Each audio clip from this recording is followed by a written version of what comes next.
Well, it's my pleasure now to be chatting with what could be the greatest LSU defensive lineman ever in terms of his pro career. He made six Pro Bowls.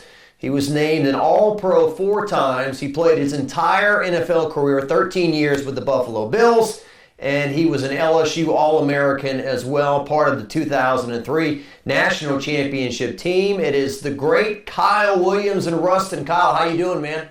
I'm doing good. How are you? I'm doing great. It's a pleasure to talk to you. It's been many years, and just congratulations on your career. Looking you up and reading about you, quote, the heart and soul of the Buffalo Bills, Kyle Williams. So congrats on a long NFL career. Well, I feel like after that introduction, I might need to take you around with me. You could be my hype man. Well, I tell you what, man, just speak to how, I know it takes a little luck and a little fortune, but obviously, when I look at your face, I see the epitome of hard work and toughness, right? How did you last as long as you did and have as much success as you did as a football player? Really, the two things that you mentioned were really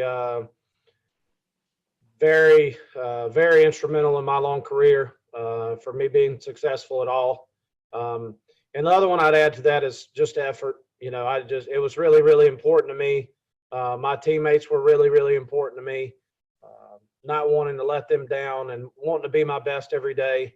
And just really, my success is attributed more to a mindset than it is any kind of physical abilities. I see that R on your hat, Ruston, there, and I think that's where it all begins, right? When you think of Ruston football, you don't think finesse, right? You think about tough, old school guys who are going to beat you up on Friday night, huh? Well, that's what I grew up watching. I've shared the story with the kids here that I was a young kid back in the 80s and, up to that 1990 group that played here, watching those guys play football and coming to the tennis courts and which are right above the stadium on the south end and climbing the fence to watch the team play and having an opportunity to see the community revolve around a group of young people. I think that's when it first peaked in me. I'm like, hey, I'm not really sure exactly what they're doing, but I want to do that. And just kind of really led into like a love affair with the game, everything it represents. Obviously, the community here and the program are really just kind of cemented in my bones, really. Two very pivotal starters on the 2003 National Championship, both from Ruston, yourself and Jack Hunt on that team. That was one of the great experiences. Jack and I got to play high school football together. Then we got to play college football together. We actually had another close friend of ours, Robert Peace, who went to Tennessee from here. So we had some pretty good hands that were playing football here at the time. Obviously, we had a lot more guys than those that went on and had an opportunity to play college football, but those were the SEC guys. But more than anything, you look back on those relationships, and I still see those guys from time to time, and it's always good to catch up. But those are experiences you just never get back. They were awesome. As long as your career went, Big Whitworth, Andrew Whitworth, this guy going to be like Tom Brady, just going to play till he's 50? Well, Whit and I lived together in college. We went to rival schools. Obviously, we played against each other and lived together in college. And he married a childhood friend of mine from Ruston, so we vacationed together, see him quite a bit. He's just a lot tougher than I am. Is all I can end up coming up with. He's had a fantastic career, and I tell you, there's been ups and downs in both of our careers, and living on the East Coast and the West Coast and kind of all different places, but somebody that I've always leaned on and obviously admire for what he's been able to do. Yeah. Well, on the toughness level, you're about 100 and I'm about a 2. So tell me about Buffalo winters. How did you make it through that all those years, man? Playing football in Buffalo is a special thing, and I've attributed a lot to playing in Baton Rouge. The people there love their team, they love their people, and they love their community, and it's really hard to find that, I think, outside of some of the small markets in the NFL, in the age of, suites, luxury suites, and all this kind of stuff, a place that Joe Blow, who works down at the corner bar, is going to come and support his team. I was very, very lucky to have played football there for so long. I told some people there that I was really lucky to be in a place that celebrated grit more than they celebrated talent, and it couldn't have fit me any better. It got cold, but I'm going to be honest with you. I went through 4 training camps in Baton Rouge, 3 with Nick and 1 with Les. I will sign up for those 74-degree days in Rochester, New York for training camp, I can tell you. No doubt about it. Yeah, that over the years, Kyle, that's what they always say about Buffalo. If there's one NFL atmosphere that rivaled a college atmosphere, it was Buffalo in terms of the way they. Similar. I mean, the tailgating, the scene. I mean, you kind of hit the tailgating scene 2, 3, 4 miles away from the stadium. The stadium's in a rural area, in a almost residential area, and the stadium just kind of pops out of the ground on you. Very unique place to play football. And it was great. Excuse me. Yeah. It was great for me because that's all I wanted to do. I mean, give me a helmet, my cleats, get me to Sunday, let me go get after somebody. I wasn't real interested in all the other things that come along with doing that. I wanted to be the best football player I could be, and really lucky to have played a place that celebrated good, tough. I remember running the highlight when they gave you the ball late in your career. You crashed in from like the 1-yard line, and I said, well, this is it. He's retiring. This is their send-off.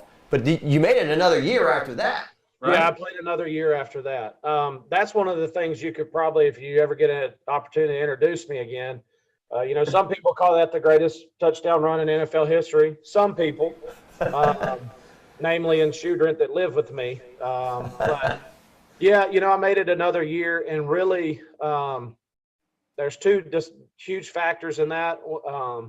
One is my wife, and the other one is Sean McDermott. I talked about it with my wife, and I really love to play. And she said, if you've got it on your mind that you still want to go, you need to do it. And I'm not going to say I was on the fence. I was probably leaning that way anyway. But from my biggest supporter to say that to me, that one that shouldered so much of the load for so many years. I mean, us moving every 6 months from Buffalo to Baton Rouge and then Buffalo to Ruston, and with 5 kids in tow. When she was all in, I was definitely all in. And then Sean McDermott, who really late in my career breathed life back into me. It had kind of gotten long, and there were some frustrations there, but his vision that I think everybody's seeing now with that football team, he laid out before me, and I could see it, and it resonated with me because that's what I believe about the game. That's what I believe about being a teammate. That's what I believe about culture.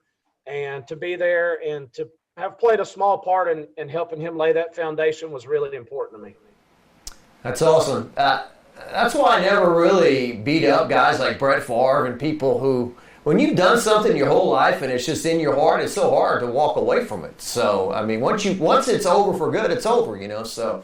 That's right. You can't, it's not one of these things for the most part, especially where the position I was playing at.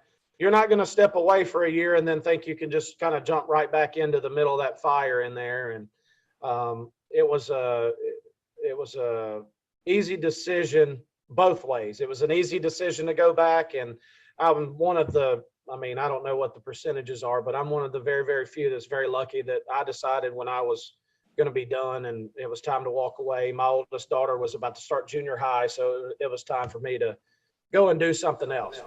I understand. A few things down memory lane with the great Kyle Williams. So in 2003, you're teaming up with this guy, Chad Lavallee, on the LSU defensive line. Matt Malk jokes with me. He said the first time he saw Chad Lavallee, he saw there's this guy with this big gut, these skinny legs, and I went and chatted with him. I said, where are you from? He said, I worked in a prison last year.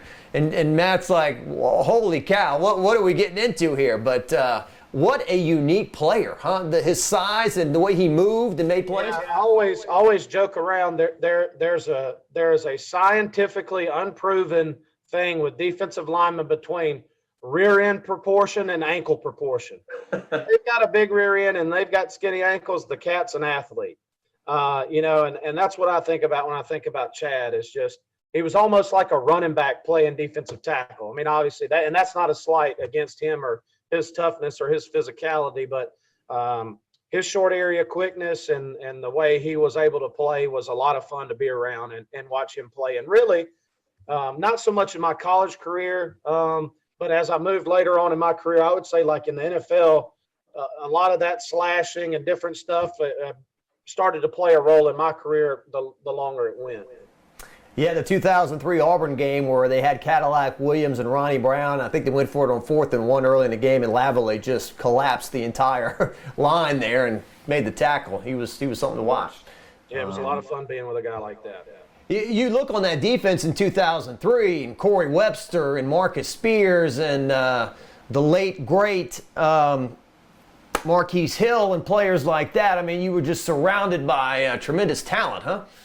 Well, I think that's one of the things that you look back now, I mean, however many years it's been now, but you look back at the time, like from now, and you don't realize in the moment what you have.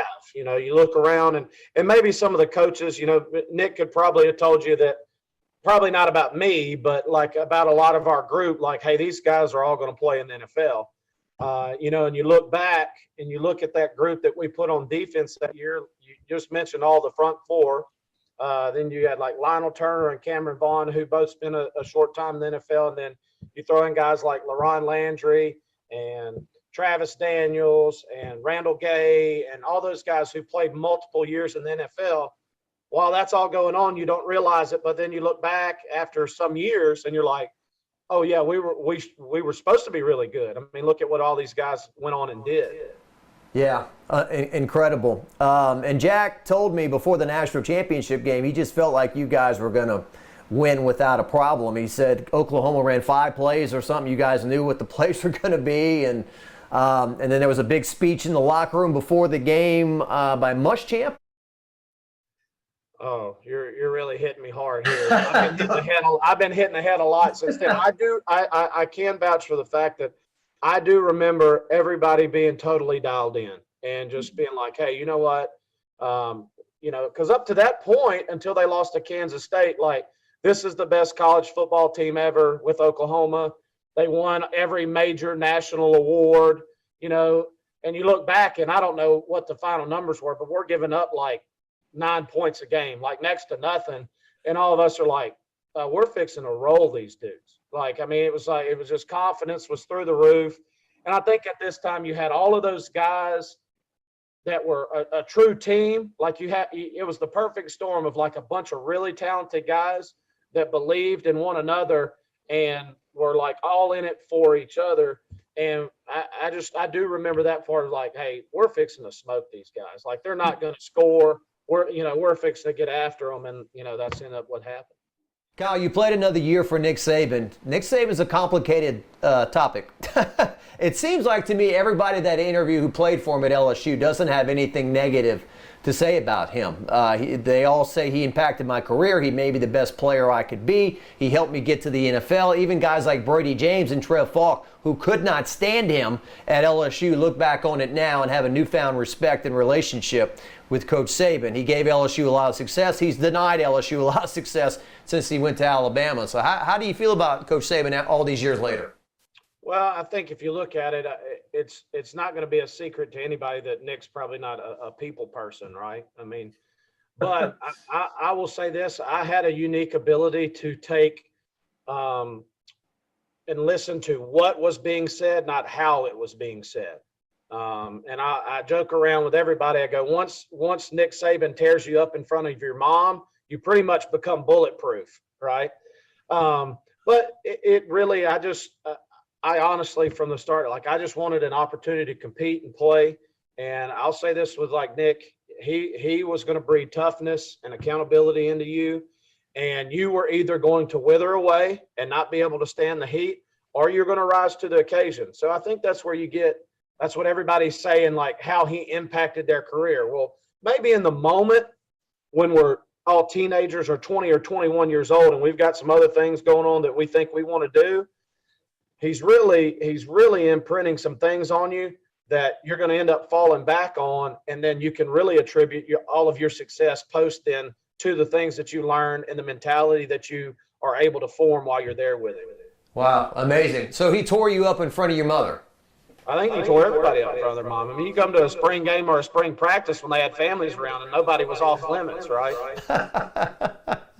Well, and of course the great story Matt Malk and Michael Clayton tell us that not long after you guys won the national championship, he was demanding to know, are you guys coming back for your senior year or not? I need to know now.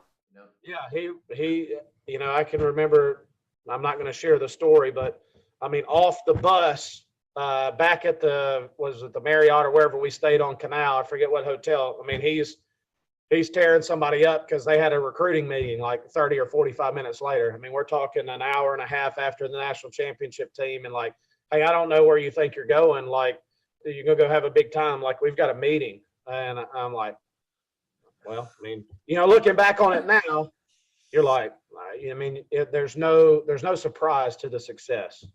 Not going to Bourbon Street, Coach. I'm not real sure that's where he made it. I'm not real sure that's where they had their meeting that night. Anyway. There's a fine line, huh, Kyle, between being just relentlessly driven and stopping to smell the roses, I guess, and enjoying your success. But I think that, we talked about Whit earlier, and, Whit and I have been together here and there, and we've talked about it like, hey, we should have, like you talk about smell the roses, we should have. Now, we had our fun, don't get me wrong. I mean, we were still college kids going to LSU, and we were winning a bunch of games and all that, so we had our fun. But we talk about it now, we're like, we should have stopped and smelled the roses or had more fun, but there was always the next day. And it turned into, like, it started off like, oh, my gosh, what's he going to have us do tomorrow?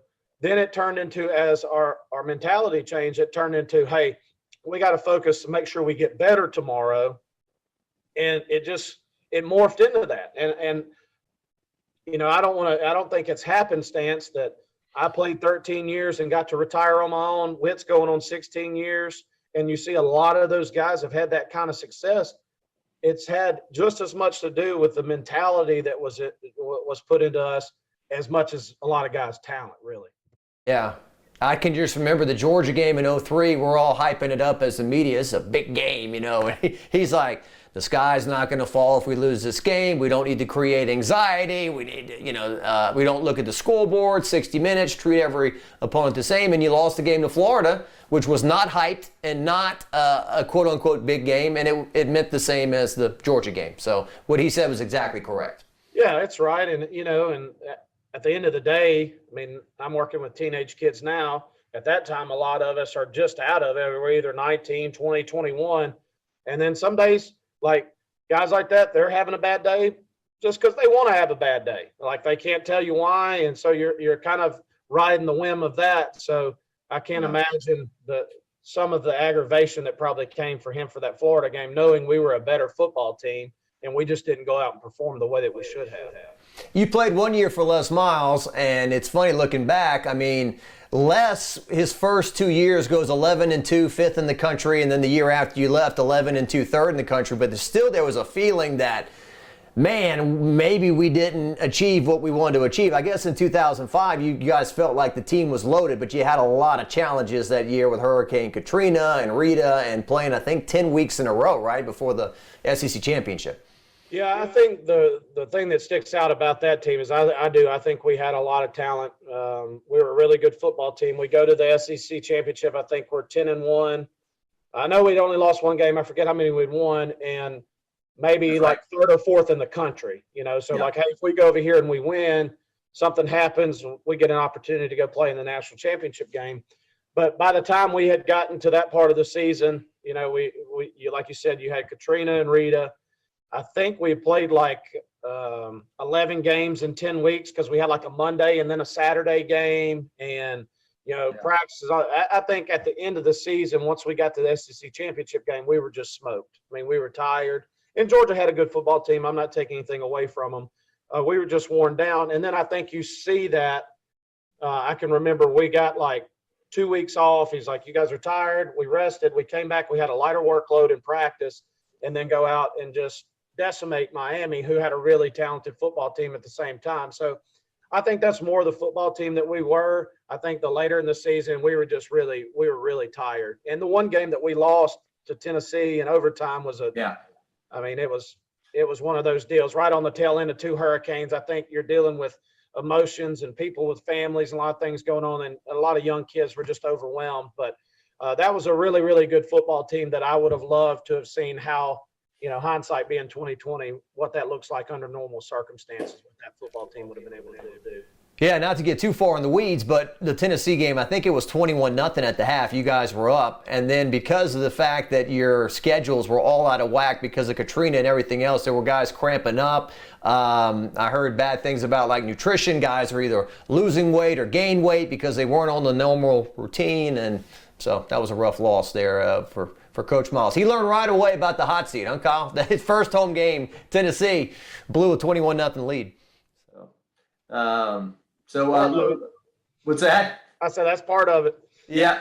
And one quick thing about 2005, the famous Kyle Williams story, right? So LSU's fifth in the country, only one loss goes to Alabama, who I believe was undefeated, fourth in the country. This is before Saban, but still ranked very high. LSU's losing 10-0 at the half. You give a very passionate halftime speech, and then Jamarcus Russell hits Dwayne Bowe in overtime for the game-winning touchdown to win the game.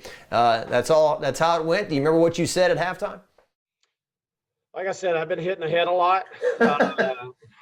I would not lean too much heavily on my words. But whatever it was, it was enough for us to win. I do remember the football game.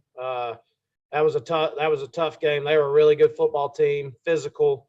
It was a low-scoring game. I forget what we ended up winning by. 16-13 in overtime. Yeah, it was a low-scoring game. I remember walking out for the coin toss with the captains, and they had a flyover, and the planes were so low. I'm talking about scared me to death. I mean, they came a boom when they flew over. I do remember that. I can't remember a thing that I said at halftime, probably because I was mad. And like, there's no telling what might fly out of my mouth at that point. But I do remember that. And I do remember afterwards, how the locker room was afterwards. I think those are the things you remember, just how everybody reacts to doing something hard, accomplishing something, and being together. I do remember the locker room. A few more things with the great Kyle Williams. So LSU's about to play a game, Kyle. Can you remember being a college player and going through all the grind of the summer and finally seeing the light at the end of the tunnel? We're going to play a game. I do. It just, it was always seemed like it was on a revolving door once you got in the middle of it. Now, your freshman year is long because you come in, you go through summer. I played a little bit. I didn't redshirt, but I was playing, 10 plays a game tops. So I really didn't have a lot of pressure on me and all that kind of stuff. But then once you get into it, you start in January and you go through fourth quarter winter running program, and you're going to school, and then you go spring football, then you go into summer. And then almost towards the end of the summer, you're like, I am over this. It's time to get started. I can't stand it. And I always remember the uptick of how campus felt when everybody showed back up for school. You kind of really hit the dog days of summer there. We had finished summer school. We come back for camp for a couple of weeks before anybody gets back. And and it's hot, and you're getting after it. You're competing, and it's tough.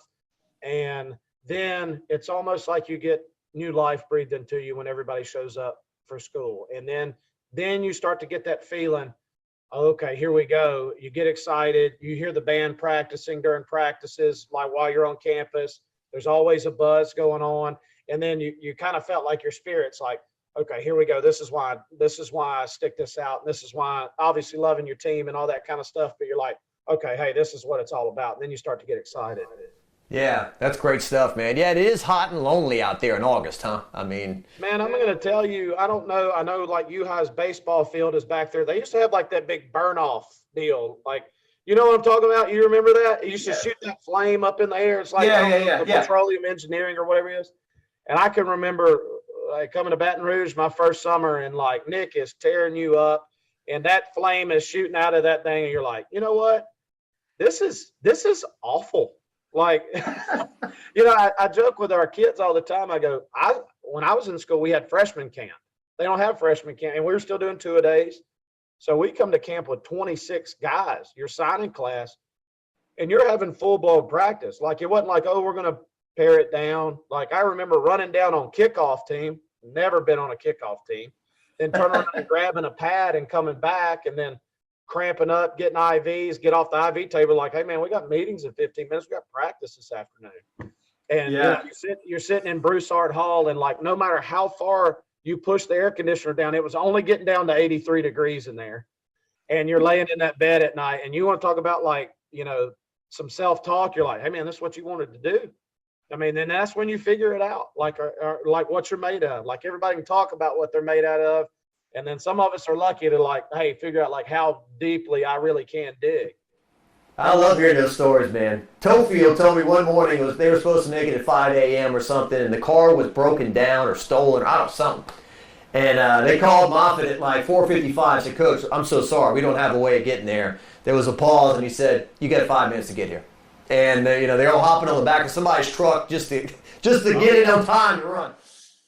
That's right. You didn't play around with being late. Like, whatever you were going to do that day was a lot worse if you were fixing to do it and then you had something else going on. So, like I said, you learned a lot about accountability and toughness and self-discipline, and and then you throw all of the challenges of that going on, and then you need to go to school, and you need to do well in school. So it's a tough thing, but it's a really, really good thing if you have the accountability and toughness to push through it. And while Saban obviously is the head coach and got all the attention as being the guy who was always in your face, we were talking about this. All of the assistant coaches were kind of always kind of Jimbo, Derek Dooley. I mean, all these guys were pretty chip away at you at practice, huh? Yes, I mean, and really it was the staffs from top to bottom, because if you look at it when I was there, even in the strength staff with Coach Moffitt, who he had with him, Cochran was there, who's obviously been in Alabama. Everybody knows Jeff Dillman, who's been at Florida and South Carolina. Vic Valoria was there before he left and went to Florida State. Scott Gattikin, who left and went to Idaho. So, I mean, you had some really high-level people.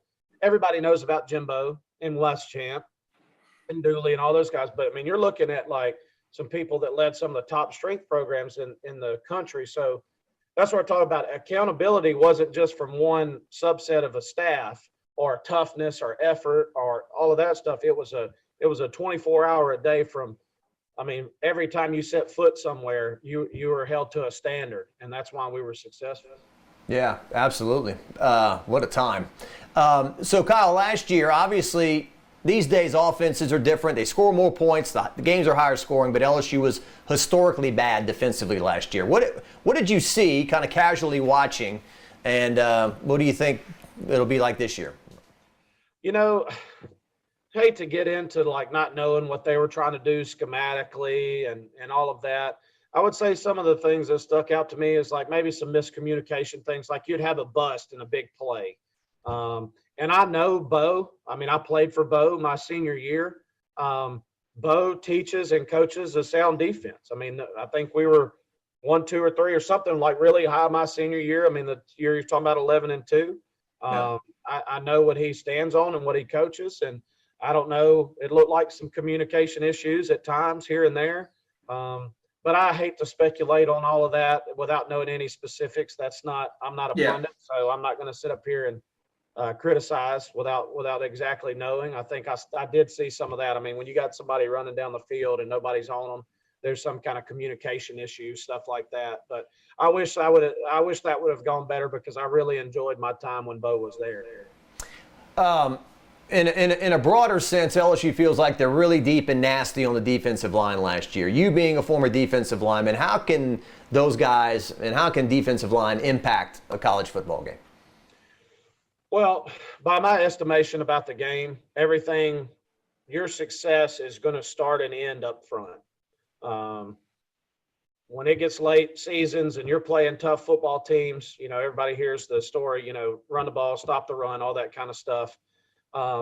Now that still stands true, but now the game is so spatial. You have to have people that can stop the run, but also have enough fluidity to affect the quarterback to be able to play in space.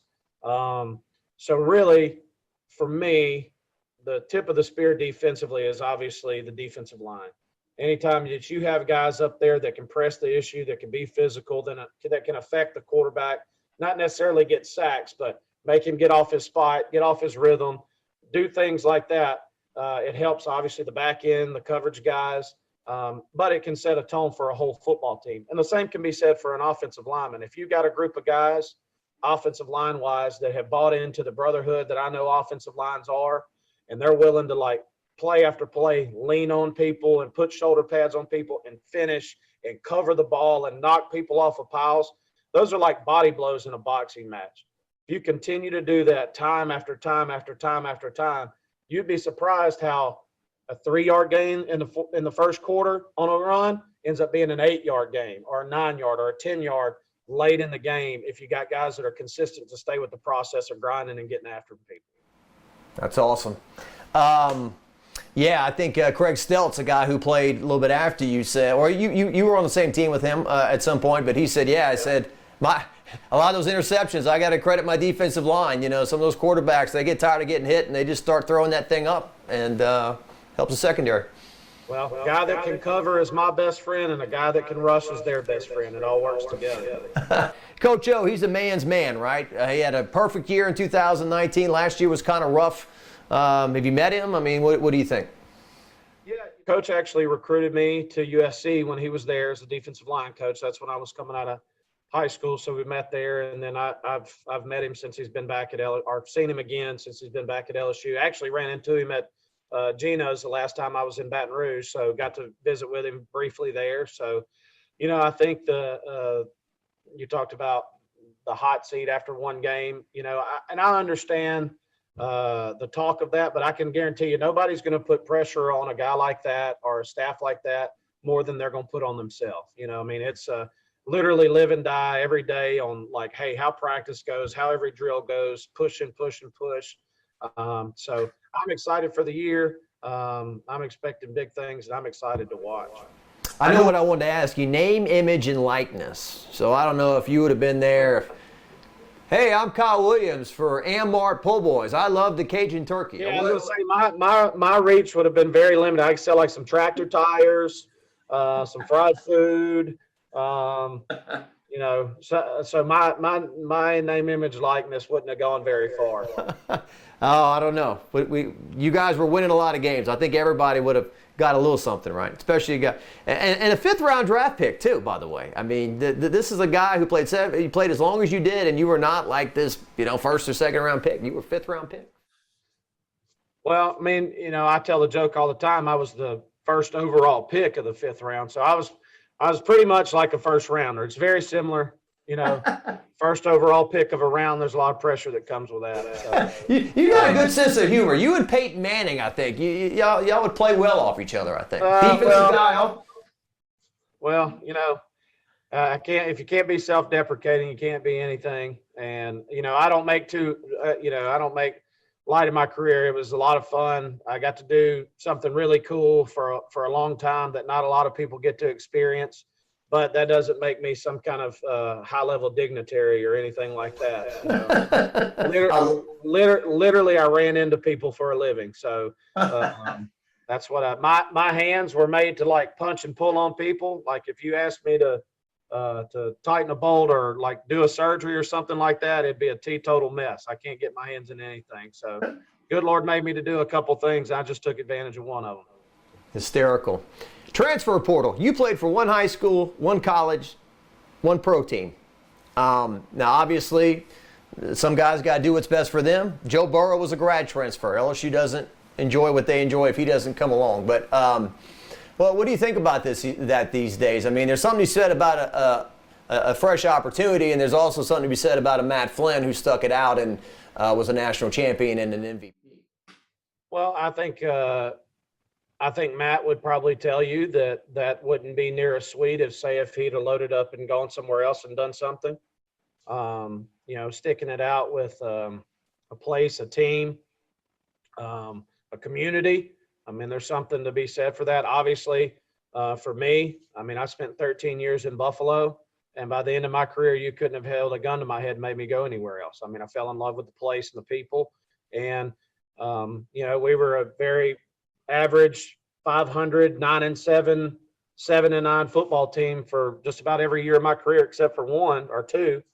But I wouldn't trade those days for anything because of the relationships. Now I have a different perspective, like with the transfer portal now. I think where that's getting really tough is for high school kids. You've got some kids that deserve an opportunity or otherwise would have had an opportunity to leave and go play college sports. But with the transfer portal, I don't know the exact percentages, but it's a great percentage of kids coming out of high school. Not the high levels. I mean, like we play up here, and I'm friends with his dad, is like Will Campbell, the kid coming to LSU. Like everybody's going to offer Will Campbell a scholarship anyway. He's a great player. He's a great kid. But you get some mid-level guys or some things like that that otherwise would have an opportunity that I think are losing some opportunities because of it. And I don't know there's a perfect way to fix it, but I find that to be disappointing. Good deal. Well, Kyle, this was a lot of fun, man. You were a funny guy, great career, and hopefully the Tigers have a good year for you this year, and Ruston as well there. Yeah, let's have great success for both teams. That'd be great.